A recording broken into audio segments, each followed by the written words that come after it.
Hello bachcho, let's read this question. So this question says two masses m1 is equal to 5 kg and m2 is equal to 10 kg are connected by an inextensible string over a frictionless pulley are moving as shown in the figure.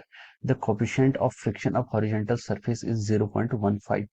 The minimum weight the minimum weight m that should be put on the top of m2 to stop the motion is okay. Option A is 18.3 kg, option B is 27.3 kg, option C 43.3 kg and option D is over 10.3 kg. तो चलिए बच्चों अब हम इस question को start करते हैं। Okay, तो देखिए बच्चों इस क्वेश्चन का जो आपका की कॉन्सेप्ट होगा, इस क्वेश्चन का की कॉन्सेप्ट हम लिख सकते हैं। देखिए इस क्वेश्चन में हमसे बोला क्या गया, हमसे बोला गया कि m1 और m2 हमारे यहाँ पे किसी इन एक्सटेंसिबल स्ट्रिंग से क्या अटैच्ड हैं, ठीक है, जिनके बीच में आपका टेंशन टी आ रही है, ठीक है। और ये सिस्टम क्या कर रहा है, डाउनवर्ड डायरेक्शन में मूव कर रहा है, यानी कि m1 क्या कर रहा है, डाउनवर्ड डायरेक्शन में मूव कर रहा है और m2 आपका फॉरवर्ड डायरेक्शन में मूव कर रहा है। तो उसने हमसे पूछा है कि जो सरफेस है, जो आपका हॉरिजॉन्टल सरफेस है जहां पर m2 को रखा गया है, there exist this is not a smooth surface, ठीक है।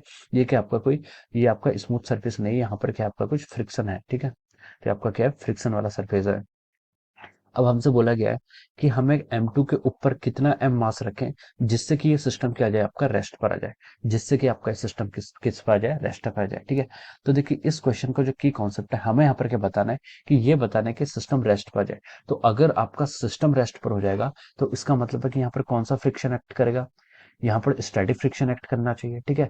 यहाँ पर कौन सा फ्रिक्शन एक्ट करना चाहिए, स्टैटिक फ्रिक्शन एक्ट करना चाहिए। और हमसे बोला कि कितना smallest minimum value of mass रखें, मिनिमम वैल्यू ऑफ मास हमें रखना है यहाँ पर, ठीक है। मिनिमम वैल्यू ऑफ मास रखना है, ठीक है। तो हमें एम की मिनिमम वैल्यू फाइंड आउट करनी है। तो हम बोल सकते हैं कि जो हमारा फ्रिक्शन होना चाहिए वो क्या होना चाहिए, मैक्सिमम फ्रिक्शन एक्ट होना चाहिए, ठीक है। यानी कि आपका जो मैक्सिमम स्टैटिक फ्रिक्शन एक्ट हो सकता है, हमें यहाँ पर वो कैलकुलेट करना है, ठीक है। तो देखिए यहाँ पर आपका की कॉन्सेप्ट क्या हो सकता है, इस क्वेश्चन का की कॉन्सेप्ट आप स्टैटिक फ्रिक्शन लिख सकते हैं, ठीक है। स्टैटिक फ्रिक्शन इसलिए बोल रहे हैं क्योंकि हमें क्या बताना है, देखिए पहले तो फ्रिक्शन है, फ्रिक्शन के अंदर स्टैटिक फ्रिक्शन इसलिए है क्योंकि हमें बताना है कि जो आपका सिस्टम है ये क्या आ जाए, आपका रेस्ट पर आ जाए, ठीक है, रेस्ट पर आ जाए। और हमें लिमिटिंग वैल्यू ऑफ फ्रिक्शन बतानी है, जिसको हम क्या बोलते हैं, limiting value of static friction बतानी है, ठीक है। यहाँ पर हमें वो कैलकुलेट करनी है।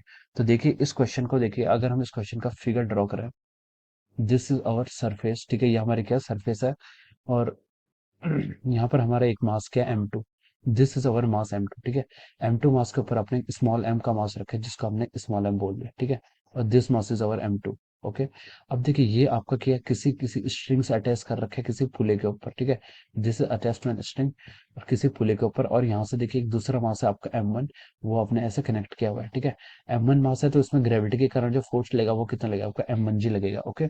ये आपकी स्ट्रिंग सेम है तो यहाँ पर टेंशन की वैल्यू भी इन्होंने टी सेम दी है, ठीक है। और उन्होंने क्वेश्चन में बोला कि दिस इज द फ्रिक्शनलेस पुले, इस पुले ये क्या आपके फ्रिक्शनलेस है, ठीक है। तो यहाँ पर आपको कोई फोर्स हम कंसिडर नहीं करेंगे। और क्वेश्चन में उसने एक चीज और गिवन की, the coefficient of friction of horizontal surface is 0.15, ठीक है। देखिए क्वेश्चन में उसने क्या दिया, कोफिशिएंट ऑफ फ्रिक्शन दिया है। अगर आपसे कुछ ना बोला जाए कि ये कोफिशिएंट स्टैटिक फ्रिक्शन है या फिर आपका काइनेटिक फ्रिक्शन है, तो हम इसको दोनों वैल्यू के लिए अज्यूम कर सकते हैं, ठीक है। अगर क्वेश्चन में आपको कुछ नहीं गिवन है तो आप दोनों वैल्यूज के लिए यहाँ पर इसको एज्यूम कर सकते हैं। तो चलिए अब हम इस क्वेश्चन को आगे स्टार्ट करते हैं। अब देखिए, अब हम आगे देखिए इस क्वेश्चन में क्या लिख सकते हैं, देखिए हमें क्या फाइंड आउट करना है यहाँ पर, स्टैटिक फ्रिक्शन, ठीक है। अब बताइए स्टैटिक फ्रिक्शन एक्ट किस डायरेक्शन में करेगा। देखिए इसमें आपका T1 फोर्स जो लग रहा है, देखिए इसको अगर हम इस m1 मास की एफबीडी बनाए तो यहाँ से हम बोल सकते हैं कि जो आपका टेंशन है वो किसके इक्वल आ रहा है, आपका m1g के इक्वल आ रहा है, ठीक है। टेंशन आपका m1g के इक्वल आ रहा है जब ये पूरा सिस्टम क्या आपका स्टैटिक पे है, ठीक है। ये आपका देखिए यहाँ पर सिस्टम आपका स्टैटिक पे हमने एज्यूम कर लिया, स्टैटिक पे स्टे एज्यूम कर लिया है क्योंकि क्वेश्चन में उसने बोला हुआ है कि आपका सिस्टम स्टैटिक पर है, तो हमें मिनिमम वैल्यू ऑफ m यहाँ पर बतानी है, ठीक है। अब देखिए अगर ये स्टैटिक पर है तो आपका टी की वैल्यू किसके इक्वल हो जाएगी, m1g की इक्वल हो जाएगी। यानी कि आपका ये टी, इसकी वैल्यू किसके इक्वल हो जाएगी, m1g की इक्वल हो जाएगी, ठीक है। यानी कि यहाँ पर जो आपका टी जो फोर्स लग रहा है ये आपका m1g फोर्स लग रहा है, ठीक है। m1g इसमें क्या लग रहा है, फोर्स लग रहा है इन द फॉरवर्ड डायरेक्शन, ठीक है। हमसे पूछेगा कि हम ये स्मॉल m, जो m2 के ऊपर हमने स्मॉल m रखा है, इसकी वैल्यू हम कितनी रखें कि ये सिस्टम आपका क्या रहे, स्टैटिक ही रहे, यानी कि ये मूव ना करे और ये मतलब रेस्ट पर रहे, ठीक है। अब देखिए हमें बताना है, तो देखिए अगर ये सिस्टम आपका मूव नहीं कर रहा है तो इस पर कौन सा फोर्स लग रहा होगा, ठीक है। टेंशन टी आपका इस डायरेक्शन में लग रहा है, ठीक है। टेंशन टी आपका क्या लग रहा है, हॉरिजॉन्टल डायरेक्शन में लग रहा है। तो इसको अपोज करने के लिए, जिससे कि रेस्ट ना करे, एक फोर्स आपका क्या लगना चाहिए, हॉरिजॉन्टल डायरेक्शन में लगना चाहिए और टेंशन की अपोजिट डायरेक्शन में लगना चाहिए, ठीक है। अब देखिए हॉरिजॉन्टल डायरेक्शन में अभी तक तो सिर्फ आपका टेंशन फोर्स लग रहा है। अब कुछ बोलेंगे कि सर यहाँ पर इस पर नॉर्मल फोर्स लगना चाहिए, ठीक है। ये नॉर्मल, जैसे आपका ये M2 है, ये आपका M2 फोर्स है, ठीक है। और एक फोर्स उसके ऊपर क्या आपका M ब्लॉक है, ठीक है। दिस इज और M2 ब्लॉक और दिस इज और M ब्लॉक, ठीक है। तो देखिए इसमें आपका देखिए डाउनवर्ड डायरेक्शन में इनका वेट के कारण भी लगेगा M2 प्लस MG, ठीक है। और एक ऊपर को इसमें नॉर्मल भी लगेगा, लेकिन इस फोर्स को हम कंसिडर नहीं करेंगे, because we are considering here only horizontal motion. हम यहाँ पर सिर्फ आपके इसका हॉरिजॉन्टल मोशन को कंसिडर कर रहे हैं, ठीक है। तो अगर हम सिर्फ हॉरिजॉन्टल मोशन को यहाँ पर कंसिडर करेंगे, तो देखिए, तो फिर हम क्या करेंगे, देखिए हमें हॉरिजॉन्टल डायरेक्शन के अलावा एक और फोर्स रखना चाहिए जो इस टेंशन को क्या करे, बैलेंस करे, और जिससे इसका एक्सीलरेशन ना हो। तो देखिए हॉरिजॉन्टल के अलावा यहाँ पर आपको सिर्फ एक ही फोर्स लग सकता है, वो है आपका फोर्स ऑफ फ्रिक्शन। और फ्रिक्शन में अभी कौन सा फोर्स लगेगा, आपका स्टैटिक फ्रिक्शन एफएस लगेगा, ठीक है। स्टैटिक फ्रिक्शन लगेगा। स्टैटिक फ्रिक्शन इसलिए लगेगा क्योंकि सिस्टम आपका रेस्ट पर है, अगर ये मूव करता है तो यहाँ पर काइनेटिक फ्रिक्शन लगता है, ठीक है। तो देखिए हम यहाँ पर बोल सकते हैं जो आपका टेंशन टी है, ठीक है, ये आपके किसके इक्वल है, आपका एफएस के इक्वल है। तभी ये क्या है, ये टोटल सिस्टम आपका इक्विलिब्रियम पर है, ठीक है। अब देखिए, अब हमें बताना है कि एफएस की वैल्यू कैलकुलेट करनी है। देखिए जो आपका स्टैटिक फ्रिक्शन होता है, स्टैटिक फ्रिक्शन की जो लिमिटिंग वैल्यू होती है, हम इसको लिखते हैं न्यू एस इंटू एन, ठीक है। This is the maximum value of the static friction. ये आपकी क्या होती है, स्टैटिक फ्रिक्शन की मैक्सिमम वैल्यू होगी, ठीक है।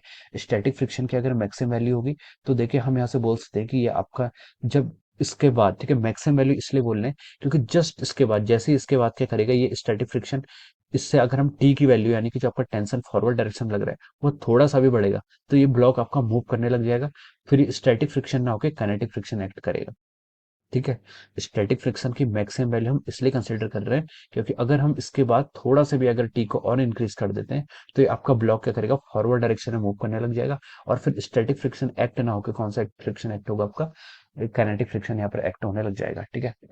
तो देखिए this will be the our F S is equal to our F S should be less than equal to, ये हमारे क्या आ गई, इक्वेशन 1 आ गई है, ठीक है। अब देखिए यहाँ से हम क्या लिख सकते हैं, देखिए एफ एस क्या आपका स्टैटिक फ्रिक्शन, इसकी वैल्यू हम यहाँ पर क्या लिख सकते हैं, this value is coming out to be equal to our T, ठीक है। स्टैटिक फ्रिक्शन कौन प्रोवाइड कर रहा है, आपका टेंशन प्रोवाइड कर रहा है, ठीक है। ये टेंशन आपका इस डायरेक्शन में लग रहा है, तो हम लिख सकते हैं it should be less than और equal to our mu S N, ठीक है, न्यू एस एन। अब देखिए इसको अब आगे सॉल्व करते हैं। T must be less than equal to mu S की वैल्यू को पता है। और एन, एन कैसे लिखेंगे यहाँ पर, देखिए एन को अगर हमें यहाँ पर फाइंड आउट करना है, तो देखिए जो इस पूरे को अगर हम सिस्टम मान लें, M2 और M को अगर हम पूरे को सिस्टम मान लें, तो यहाँ पर जो नॉर्मल फोर्स लगेगा वो क्या लगेगा आपका, देखिए M2 plus small m into of over G, this will be the total normal force, ठीक है। यहाँ पर आपका जो टोटल नॉर्मल फोर्स लगेगा वो आपका ऐसे लगेगा, ठीक है। ये आपका क्या होगा, टोटल नॉर्मल फोर्स। अब देखिए टेंशन की वैल्यू हमें क्वेश्चन में गिवन है कितनी है, हमने देखिए यहाँ कैलकुलेट की है कितनी, M1G, ठीक है। सो हम यहाँ से लिख सकते हैं आपका M1G should be less than और equal to our nearest times of और capital M2 M into G, ठीक है। ये आपका ऐसे यहाँ से लिख सकते हैं। अब देखिए M1 की वैल्यू आपको क्वेश्चन में गिवन है कितनी, 5। और जी की वैल्यू आप देखिए, जी से तो आप जी वैसे कैंसिल कर लीजिए लेफ्ट टू राइट, ठीक है। M1 की वैल्यू आपको क्वेश्चन में कितनी गिवन है, 5। It should be less than और equal to our mu S भी आपको क्वेश्चन में गिवन है कितना, 0.15 into M2 plus M, capital M2 plus M, ठीक है। कैपिटल M2 की वैल्यू देखिए आपको कितनी गिवन है, 10 प्लस स्मॉल m, ठीक है। ये आप यहाँ से लिख सकते हैं, ठीक है। अब देखिए अगर आप इसको सॉल्व करेंगे, देखिए अगर आप दोनों साइड 100 से मल्टीप्लाई करेंगे तो हो जाएगा आपका 500 डिवाइड बाई 15, ठीक है। और 500 डिवाइड बाई 15 को हम क्या लिख सकते हैं, 100/3 लिख सकते हैं, ठीक है। तो मैंने इसको क्या लिख लिया, आपका 100/3 it should be less than और equal to our 10 plus m, ठीक है। यहाँ से आपका इतने आ रहा है, इसकी वैल्यू आपकी इतनी आ रही है, ठीक है। इसको देखिए मैं आगे यहाँ पर से लिखना स्टार्ट करता हूँ, ठीक है। तो हम क्या लिख सकते हैं, देखिए आपका जो 10 प्लस m है, it should be greater then और इक्वल टू ओवर 100/3, ठीक है। मैंने इस इक्वेशन को इस फॉर्म में लिख लिया है, ठीक है। अब मैंने इस इक्वेशन को इस फॉर्म में लिख लिया है, ठीक है। अब देखिए यहाँ से जो आपकी m की वैल्यू आएगी, m should be greater than equal to, देखिए अगर आप पॉजिटिव या एडिशन या सब्ट्रैक्शन करते हैं तो आपकी इक्वलिटी का जो साइन रहता है वो सेम रहता है। अगर आप डिवीजन करते हैं किसी से, ठीक है, तभी आपका साइन क्या हो जाता है, चेंज हो जाता है, ठीक है। तो अभी आपके सिर्फ एडिशन और सब्ट्रैक्शन कर रहे हैं, तो आपका 100 माइनस थ्री इधर जाएगा। तो हम लिख सकते हैं कि the value of m should be greater then और इक्वल टू कितना हो जाएगा, 100 - 30 कितना हो जाएगा, 70/3। और we can write down that mass should be equal to और लेसर, इक्वल टू और ग्रेटर देन 23.3 केजी, इतना हो जाएगा, ठीक है। 23.3 केजी, ये आपका क्या जाएगा, आंसर रहेगा, ठीक है। तो जो मास की हमारे यहाँ पर मिनिमम वैल्यू होनी चाहिए, वो कितनी होनी चाहिए, आपकी 23.3 केजी होनी चाहिए। उससे ज्यादा आप कितनी भी वैल्यू रखें, आपका सिस्टम क्या रहेगा, आपका रेस्ट पर ही रहेगा, यहाँ पर स्टैटिक फ्रिक्शन ही एक्ट करता रहेगा, ठीक है।